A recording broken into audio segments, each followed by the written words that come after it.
Hello everyone, I'm Aditya Agrawal and this is Rowaid Ahmad. Uh, I'm really excited to have you listening to this recording.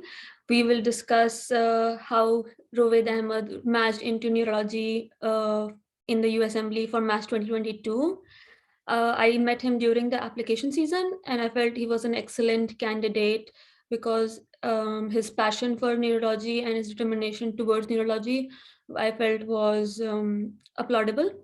And I wanted his perspective on future applicants who will apply to this specialty and what he can tell us that will help you guys.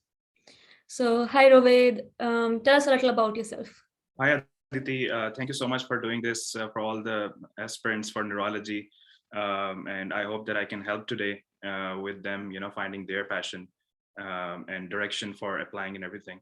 So my name is Rowaid Ahmad. So I'm from Pakistan and my hometown is Faisalabad. That's where I grew up. That's my hometown. And after doing my high school, I went to Lahore. There I did my medical school at Services Institute of Medical Sciences.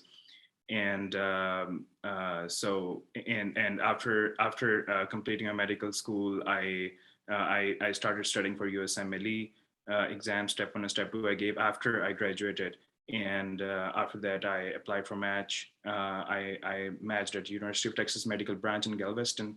And right now I'm at Mayo Clinic. I'm doing research, and this is a one-year appointment at Mayo Clinic in Department of Neurology.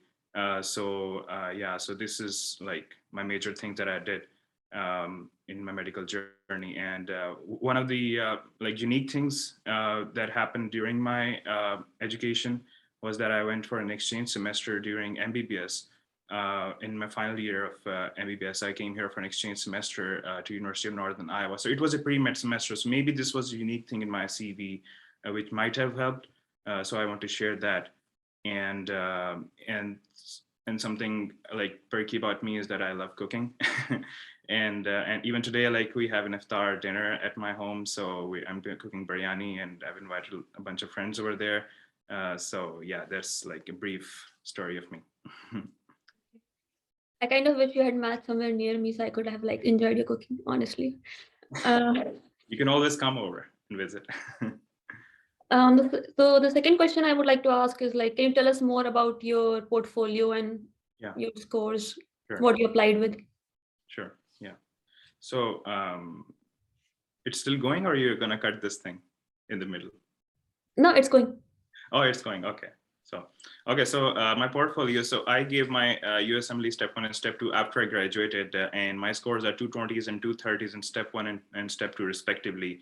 And I applied when I had these exams. I hadn't given step three, and my research. I applied for research position while I was preparing for step two, and I got into a department of neurology at Mayo Clinic, Rochester.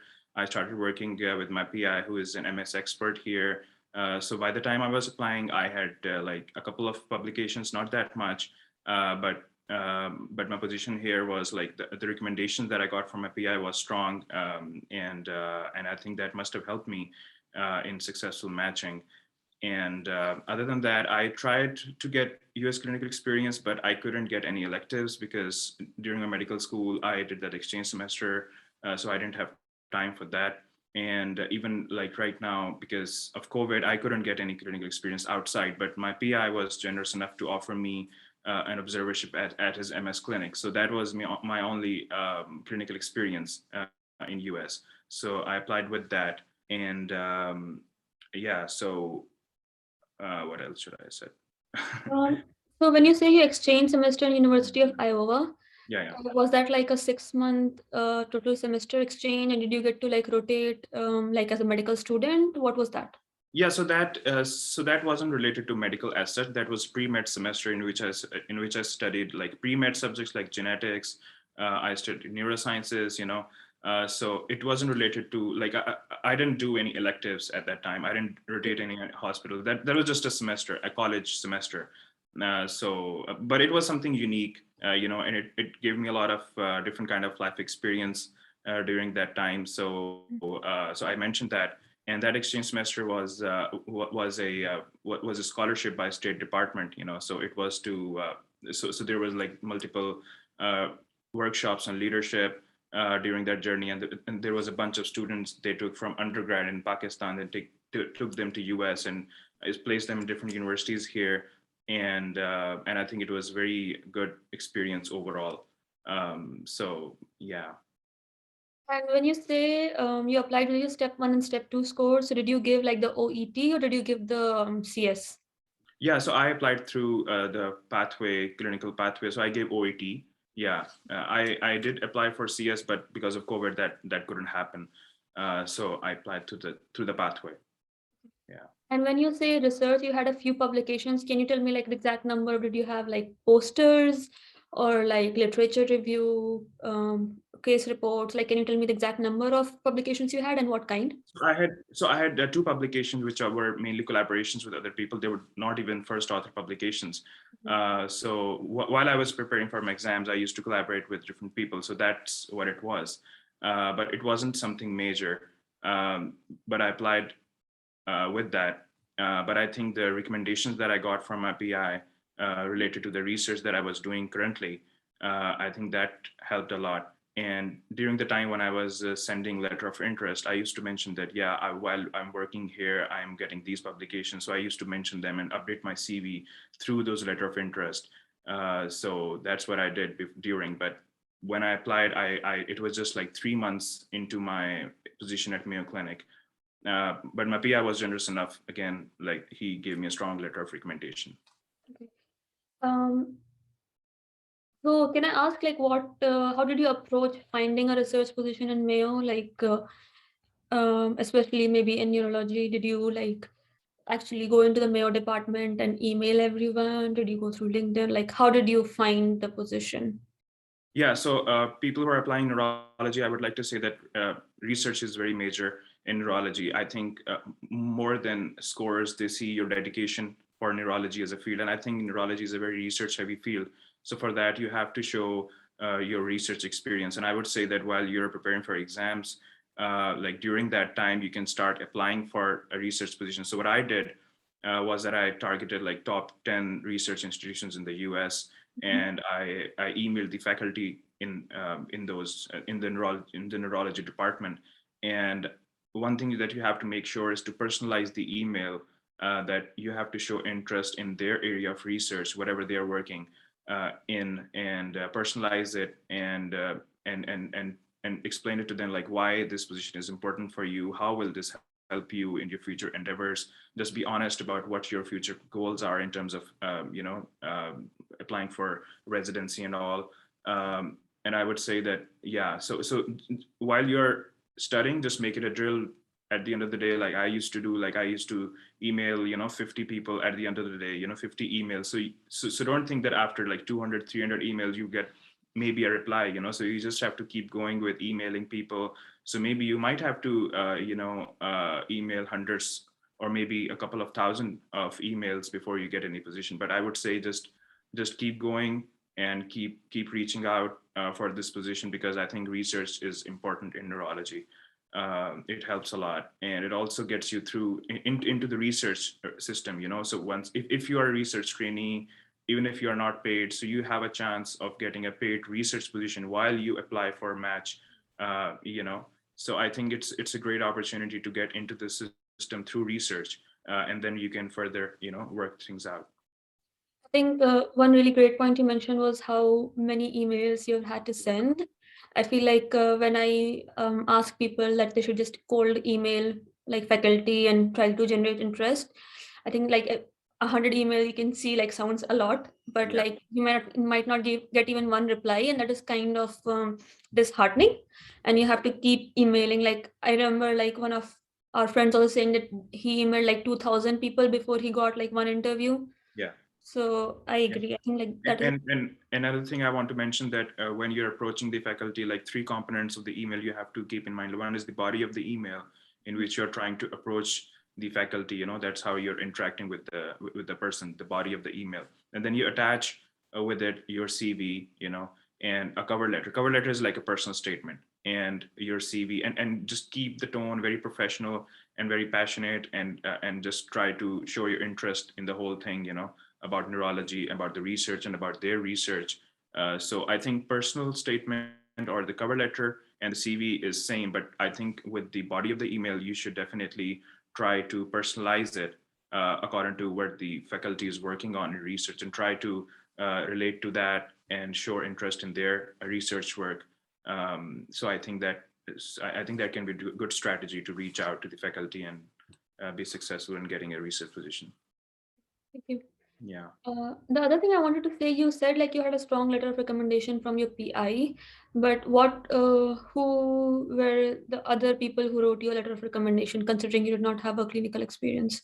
Yeah, sure. I should have mentioned it in my portfolio. I thought I was missing something. So when I was studying for my exam, so I was also working as a medical officer in Pakistan at the hospital that I graduated from at Services Hospital. So my mentor over there was a professor of neurology, and he was trained in US. So he was really good mentor to me. So I worked with him in Pakistan. So that was my major clinical experience, I would say. And he wrote me a strong letter of recommendation, and I think that must have helped because he knew how to word out the letter of recommendation, and he wrote a good one for me. So I worked with him for a few months before coming here. So that was my clinical experience, and the fourth one was from medicine in again from my home institution in Pakistan. He wrote me that. So yeah, so I went with these LORs. Yeah. It's kind of like encouraging because I feel like everybody tells us that we have to write, like you have to have US LORs and home LORs don't mean anything. So Yeah. I definitely you need one or two US LORs, but I think like even if you have two and you have the rest are home, Yeah. you do have a chance. So that's Yeah. like Yeah. encouraging. Yeah. I think in the COVID era, like now things are getting better, but in the COVID era, like the very, so people have matched. I've seen people matched without any single USLR, or just yeah, yeah. So I think in COVID, like there were people who couldn't even come to US, so I think the programs considered that fact and tried to get the people who couldn't get here due to some reason, and try to make up for that. So I think get good LORs from wherever you're getting it at, so it helps, and anything helps. Yeah. And so apart from your exchange semester, what do you think was unique or advantageous in your application? Like what you felt was good? Right. So I think my application overall was very neurology specific, dedicated to neurology, and and I think if someone reads my CV and my whole application, so they can see through that I was doing things in neurology, specific to neurology. So it showed all the dedication for that. And with the research experience, I think that was major. And as you mentioned, that exchange semester, that was something unique. It just puts you out of the pack. So I think these things definitely would have helped. Yeah. Yeah. Did they actually ask you about your exchange semester in the interviews? They did. This was so two things that were really going crazy, during the interview. One was exchange semester, because it was really a lot of fun, because that exchange semester was based on, so I was here as a cultural ambassador, trying to, better the ties between the people of US and people of Pakistan. So that was something fun to talk about during the interview. So I think, and they also consider US experiences over any other experience. So I think these two were my very US experiences, like exchange semester that I had here for 6 months, and the research experience. So I used to talk about what I'm doing right now in research. And I used to talk about fun things, like my research exchange semester here. So I think these two things were kind of unique. And the rest was my dedication for neurology. And I think they can see through someone's passion by reading their application and by talking to them. So I think my experience in the past, and my current research position, I think all was headed towards that this person is passionate about neurology and serious about it. Yeah. Nice. The other thing is like, how do you think your interviews went? Like, retrospectively, do you feel like you have any advice for the interviews? Yeah. And even after you submitted your application, what did you do to continue securing interviews? Like, what helped you secure interviews, I guess, would be my question. Right. Okay, so yeah, to start with, like you mentioned in the questions that how many interviews you got. So I got 6 interviews in total, Okay. and four just naturally came. I didn't send a letter of interest, or it did just came, and the two were recommendations, one from my college senior and one from my PI.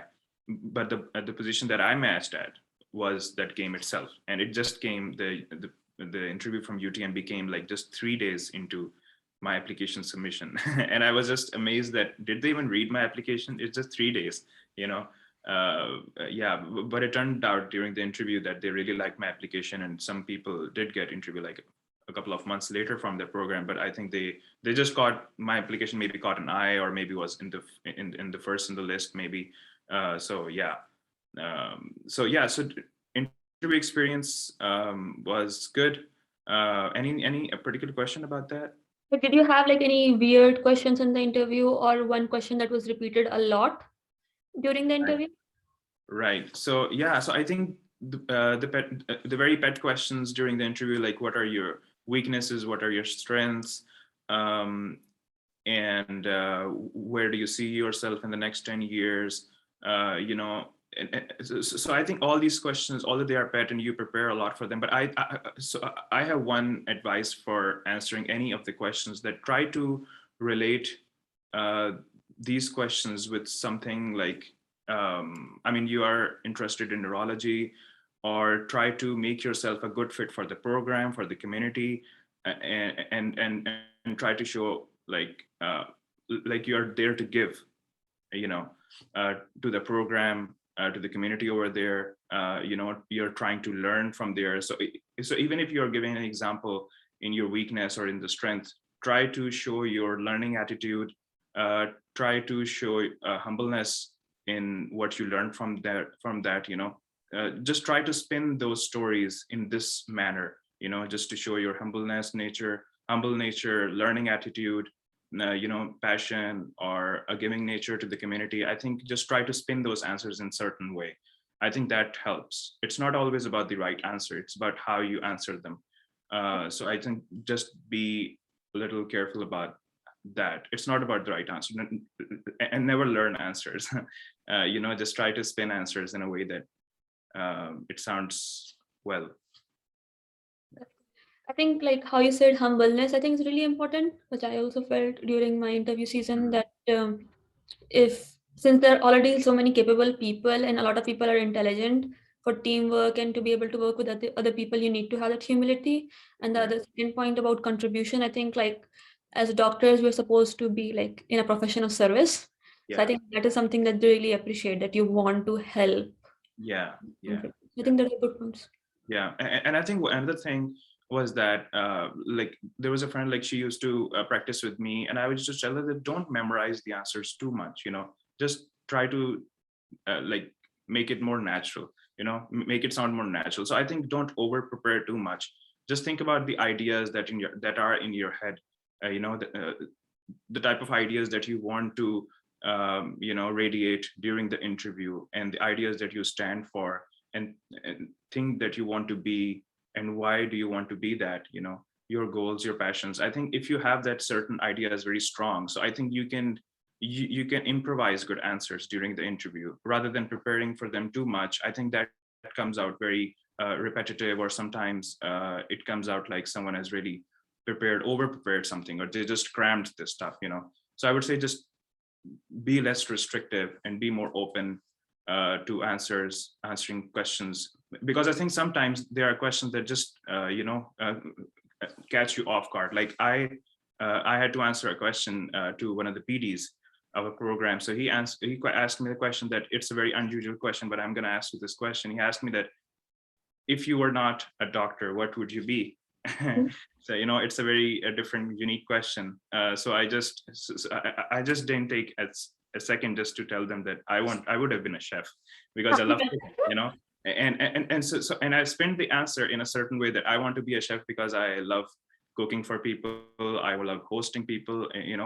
I love to see smile on people's faces when they eat my good food. So I think it was not just about me being a chef. It was about why am I being a chef, because I want to see people happy, so just try to spin every answer in a certain way that it gives your giving nature, a humble nature, a communal purpose to your living. So I think these things are important when you're answering questions. Okay. And do you feel like you had any specific hardship during your journey, and how did you overcome that? Yeah, I think giving exams were a bit hard for me, because during medical school I was a very average, or you might say a below average person, because and you asked this, that what was your motivation for USMLE? Because I think one of the biggest motivation for USMLE, because I never thought that education system in Pakistan and training over there would let me thrive as the way I want to thrive, as a professional, as a person.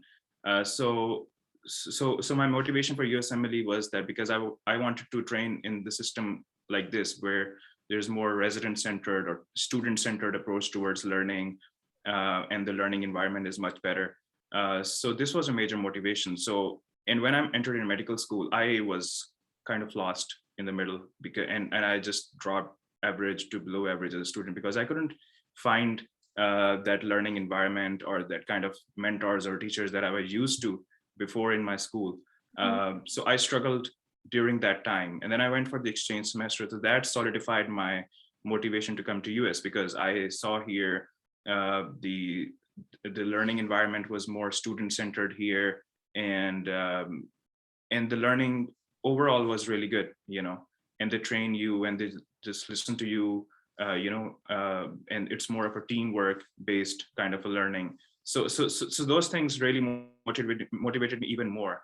So I started my USMLE exams, like preparing for those during my fourth year of medical school. But during the exchange semester, I couldn't do that. 6 months, and then when I came back, I completed my medical school. It was a bit hard to catch with the studies and everything. But then I started for exams. So I took like 1.5 years.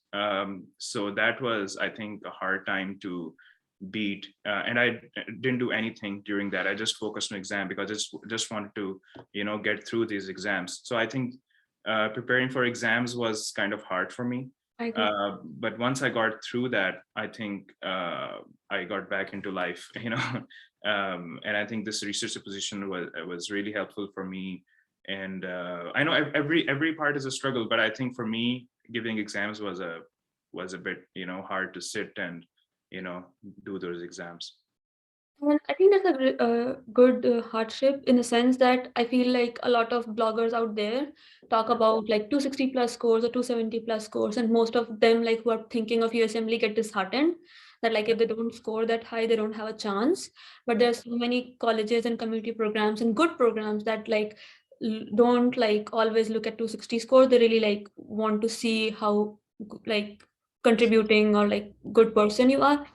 So I feel like it's important to let like applicants know that score isn't everything, yeah. and and people with 210s, 220s, and a lot of different scores also match. Yeah. And I think in neurology, the good thing about this field is that um, they're not petty about scores, and they are more into how much you're interested about the field, how much you're dedicated about the field, your work in the field so far, and what are your passions. So I think they look into these things more than scores. And I think these do matter in the long run, maybe more than scores, because scores, like, we just tend to forget things, in a couple of months. So it's just the matter of time that you forget knowledge sometimes. So I think these basic traits are more determinant of how well you be, how well you will be as a professional in the future. So So what I wanted to ask, like, what would you tell the person yourself when you were not giving the exam? Like, what would you have done differently? Or like, if someone is struggling like you do and is trying to give the exams and is like feeling demotivated or not able to cope, what would you tell them?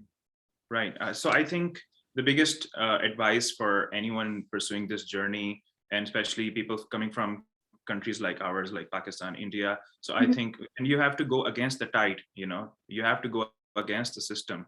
and you have to do something different from what people around you are doing. So I think perseverance, is key, and just be motivated, and just see the goal in front of you. Like, what is your bigger goal in life? And just be focused on it, because it's going to happen. Once you start on this journey, it's going to end in a good way. If you just stay motivated, perseverance is the key, hard work, just keep going, never give up. I think this is what helped me as well. Like, there were times when I was like too demotivated, like, is this ever going to happen or not? What am I even doing? But just have a belief in yourself. What do you want? What do you stand for? And what do you want to achieve? So I think you will get through, and whoever has started this journey, I think it does end well if you just keep going. Yeah. The next question would have been like what your mantra is, but is that your mantra, or do you want to add anything? I think this is my mantra, and I think just have a bigger goal in life, bigger than yourself. Like, what do you want to do with all this? Once you become a neurologist, once you become a doctor, what do you want to do with all that? And I think the mantra should be like, not just for your personal gains. It should be something bigger, larger than yourself. It should be for those around you, and the people you want to help in the future. And maybe you want to help your country in the future, better the education system and the health system, that people don't have to come here for work and for training. I think that we can, just think about before we start this journey. And I think if the dream and the goal is bigger than yourself, then you never give up.